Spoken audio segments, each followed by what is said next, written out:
que era su objetivo, que se considera que es factible que ellos pudieran llegar a ciertos acuerdos de manera regional. Bueno, algo que todo el mundo ha hablado aquí es acerca de las políticas de cooperación macroprudencial, pero existe demasiado, digamos, una regulación a todos niveles, cada vez se está regulando más, hay organismos sobre organismos, normas sobre normas, y realmente es una decepción cuando oímos el análisis financiero mundial o nacional. Ninguna ley, ninguna norma, ningún reglamento, ningún banco central manejado por el Carsten o por quien quieran ustedes, primeros ministros y banqueros centrales del mundo, pueden realmente o han podido solucionar el problema nacional ante este proceso globalizador y financiero que existe.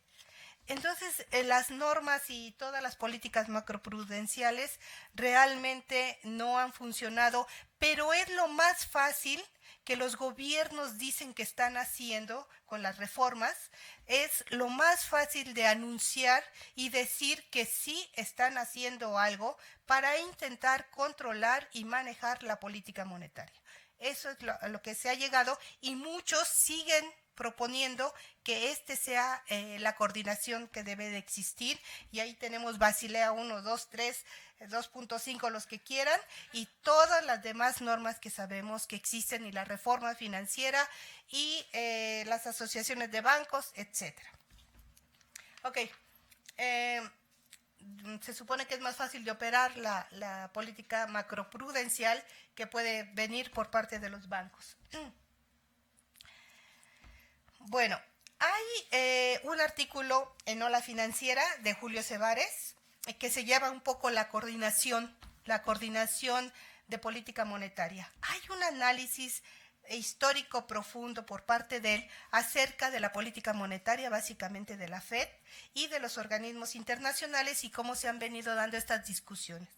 Él a lo que llega un poco es, sin decirlo básicamente que esa es la propuesta, a desarrollar varias organizaciones regionales de América Latina y también de Asia, y cómo se han venido dando procesos de coordinación económica y de políticas monetarias regionales, pero en el fondo lo que asume es que ha sido un fracaso también.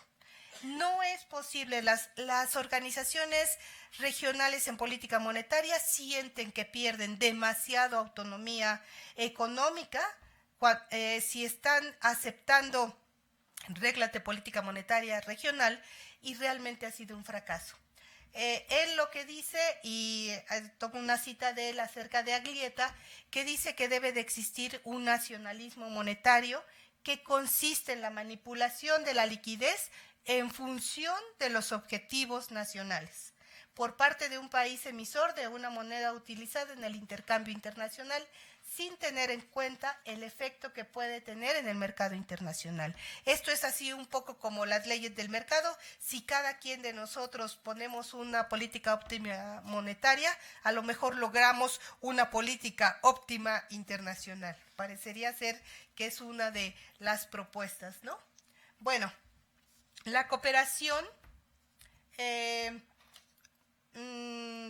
hay varias propuestas de cooperación.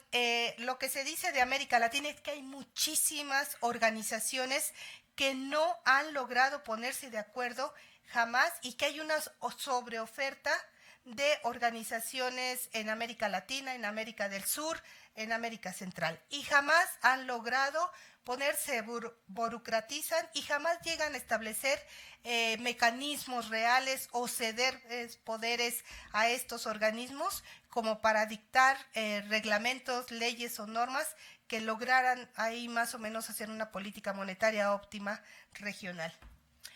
Por ejemplo, hay un trabajo de una chica que se llama Silvia Jafani, que ella hace una comparación entre las organizaciones asiáticas económicas y las organizaciones de América Latina y América del Sur sobre políticas monetarias y llega a la conclusión de que han avanzado más los asiáticos que los de América Latina, que estamos muy atrasados para cualquiera de estos.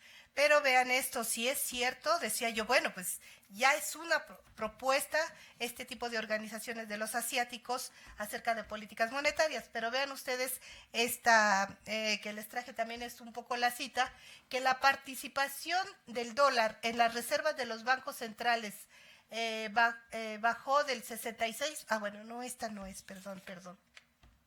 Integración asiática. No está. Se los voy a leer porque es importante. Sí es cierto que la integración asiática ha logrado mayores éxitos en esto de la política monetaria.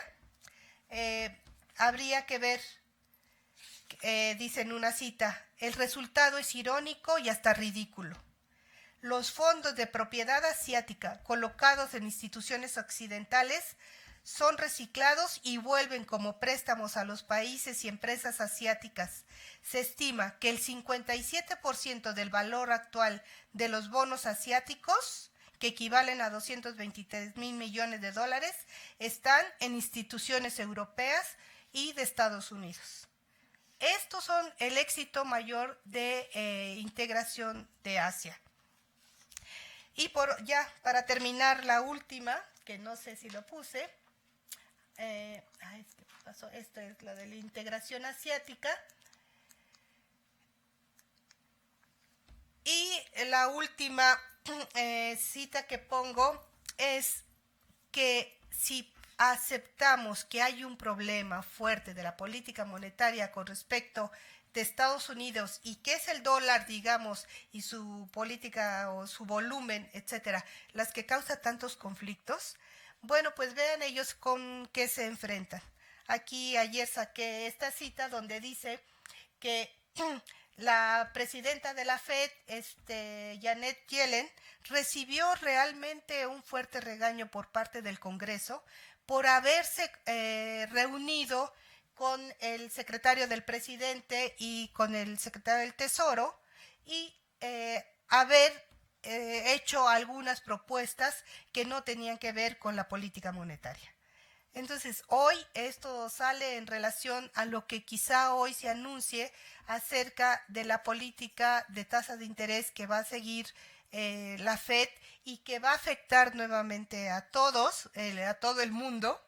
Y no existe, por supuesto, ninguna opción hasta este momento de otro tipo de divisa que pueda dar, que pueda ser contraparte de esto.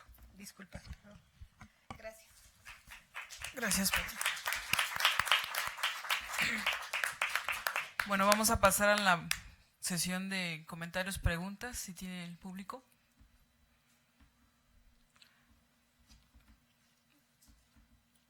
Por favor, ahí viene el micrófono. ¿Nos comparten de favor su nombre y de dónde vienen?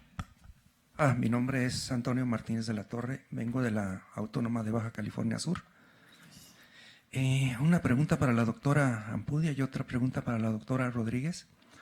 Para la doctora Ampudia, en el marco de una política monetaria no convencional, como ella la definió muy bien, muy clara, ¿cuál sería la perspectiva para México en relación a la política de la FED de abandonar la política monetaria expansionista y aumentar las tasas de interés? ¿Cómo afectaría esto también la distribución del ingreso en México? ¿O cuáles podrían ser esos mecanismos? Yo sé que es muy complejo, pero sí me gustaría saber. Y para la doctora Rodríguez, sí hay una serie de movimientos de los países que no están muy de acuerdo con el dominio del dólar, y pues los más evidentes son los BRICS. Y pues he estado leyendo que están ya en negociaciones, inclusive creo que ya firmaron acuerdos para realizar transacciones comerciales, inclusive creo que financieras, en sus propias monedas. Entonces, ¿es esto resultado de, digamos, de ese nacionalismo monetario que mencionó?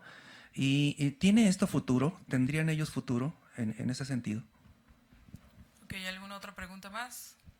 Doctor Castañez. Coleccionamos preguntas y después damos la palabra. Gracias. Juan Castén de la UAM Iztapalapa.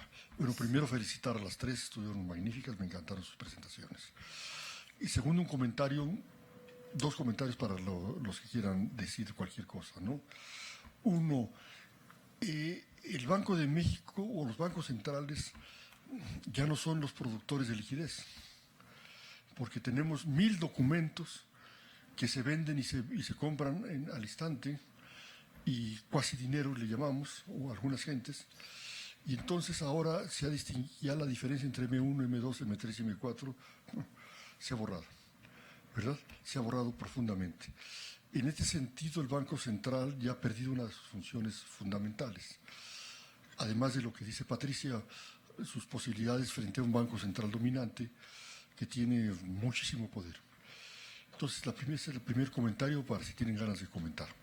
El segundo comentario es, ¿no crees que una política nacional monetaria lleva un caos también? Hay que acordarse de los años 20, y antes de la guerra y antes de la gran crisis, ¿verdad? Lo que fueron políticas monetarias completamente descoordinadas. Y yo estoy de acuerdo en que hay muy poca o casi nula coordinación de los bancos centrales, pero debería haberla.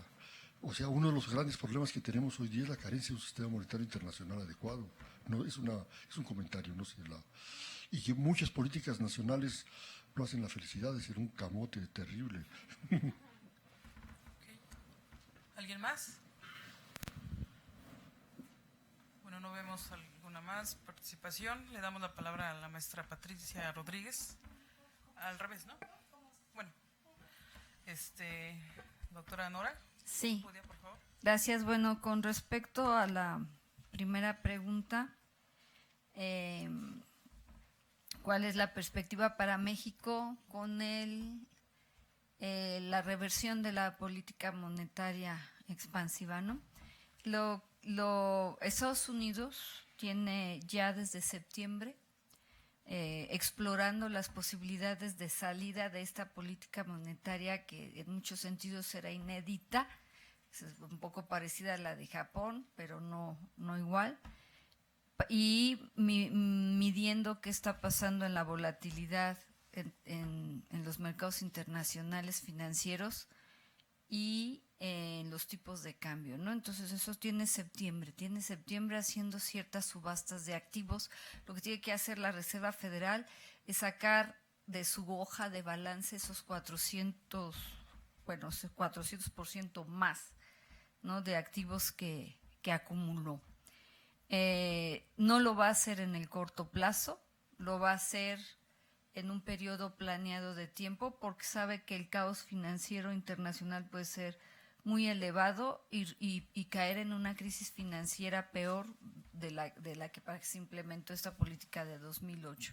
Entonces lo va a hacer paso a paso, y los incrementos en las tasas de interés también lo va a hacer paso a paso, ¿no?, de 1/4 de punto o quizás menos cada vez. Sin embargo, esto sí va a tener efectos, o sea, el impacto es que en el momento en que la Reserva Federal empiece a subir la tasa de interés, México va a responder siguiendo los movimientos de la tasa objetivo de la Reserva Federal. Aquí tenemos dos problemas, ¿no? El primero es que esto va a contraer el crédito, que de por sí ya es poco para la actividad productiva. Va a haber un vuelo a la calidad que ya empezó desde septiembre del año pasado, cuando la Fed empezó sus experimentos.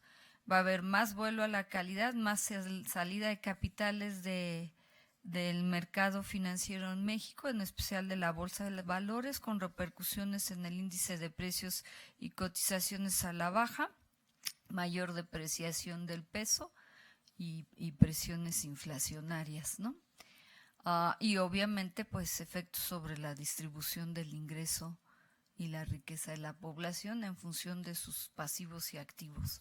Otro grave problema que se presenta es que las familias Las empresas mexicanas se sobreendeudaron en el último año por la apreciación del peso y la baja tasa de interés en Estados Unidos. Se sobreendeudaron en dólares y ahora con la volatilidad del dólar tan fuerte están teniendo graves problemas porque la deuda externa privada aumentó mucho, al igual que la pública, ¿no? Y esas son las repercusiones que vamos a ver. Y luego con respecto a la reflexión de Juan, ¿no?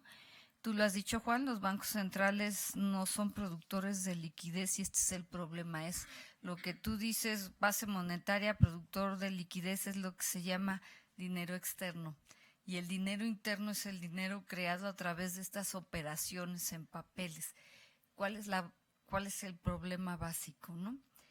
Que desde mis estudios tiene que haber un equilibrio entre dinero interno y dinero externo, ¿no? Porque el dinero interno es el de curso legal, es el respaldado de alguna forma por un organismo que se llama Banco Central, mientras que el dinero externo no. Entonces, ¿qué sucedió cuando el dinero externo creció tan fuerte y solo es en el balance de uno aparece como activo y en el balance del otro aparece como débito?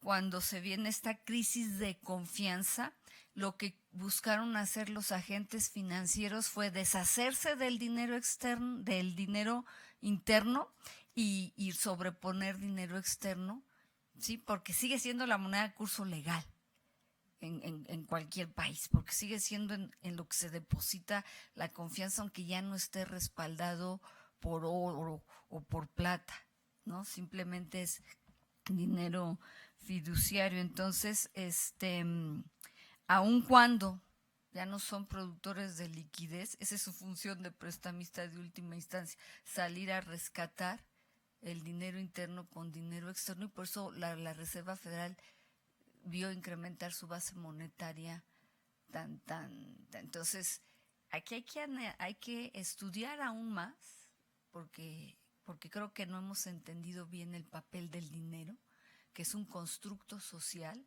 que se basa en acuerdos, en acuerdos entre los agentes económicos. No hemos estudiado bien el papel del dinero y aquí creo que tenemos que profundizar en ese vínculo que existe entre dinero externo o base monetaria, llámalo así, y el dinero interno, que es el creado por las relaciones entre las instituciones financieras, ¿no? Y bueno, sería mi reflexión, no sé. Gracias, doctora. Doctora Josefina, por favor. Sí, el Banco Central ya no son productores de liquidez y habría que recordar un poquito de historia de las diferencias que hay en la actualidad con lo que había antes. Tenemos nosotros en finales del siglo XIX y parte del siglo XX, hasta la Gran Depresión, lo que era el patrón oro. Entonces lo que se decía, a veces expandir la oferta monetaria, pero teniendo en cuenta cuáles son las reservas que existen en oro, ¿no? Para un buen funcionamiento, un sano funcionamiento de la banca central. Después viene lo que es la Segunda Guerra Mundial y vienen los acuerdos monetarios de Bretton Woods, en donde se dice, ¿no? Las monedas van a estar respaldadas, van a tener una paridad fija con el dólar y el dólar a su vez con lo que sería el oro, ¿verdad?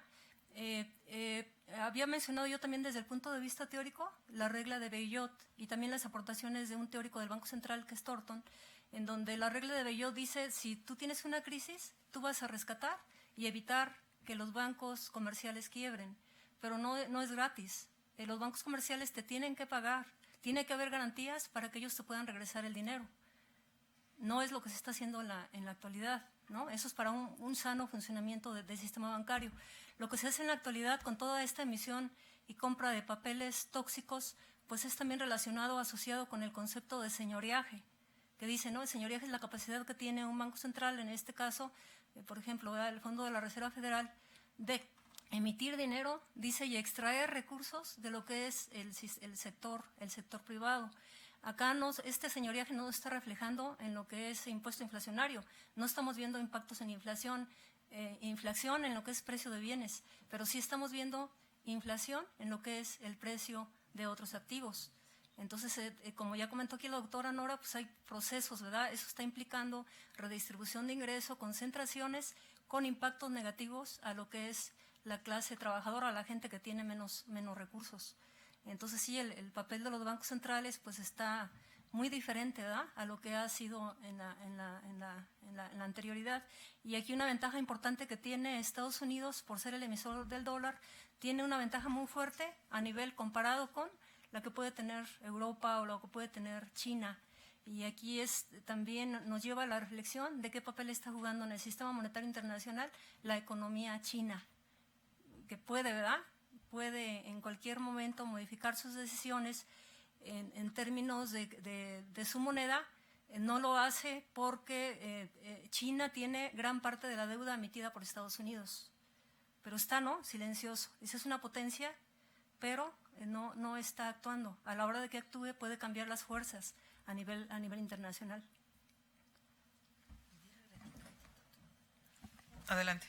Sí, Bueno, doctor. solo quisiera agregar, en función de lo que está diciendo Josefina, que el Banco Central tiene un concepto de inflación muy pobre, muy pobre. No entiende lo que es el proceso inflacionario como una etapa de variación de precios y tiene un índice inflacionario construido muy pobre. Yo creo que los bancos centrales deben preocuparse por inflación de precios de los activos, no solo en la canasta básica, y por la inflación de precios al productor, que no le están prestando la atención debida, ¿no? Y esto genera un proceso de redistribución del ingreso y de concentración que genera bajas tasas de crecimiento económico. Ellos creen que han controlado la inflación, pues sí, la del índice de precios al consumidor, ¿no? Pero las otras inflaciones, esas no las tienen de ninguna manera, bueno, ni siquiera piensan en ellas, ¿no? Me parece que es un error. Muchas gracias, doctora. Maestra. Gracias, Eli.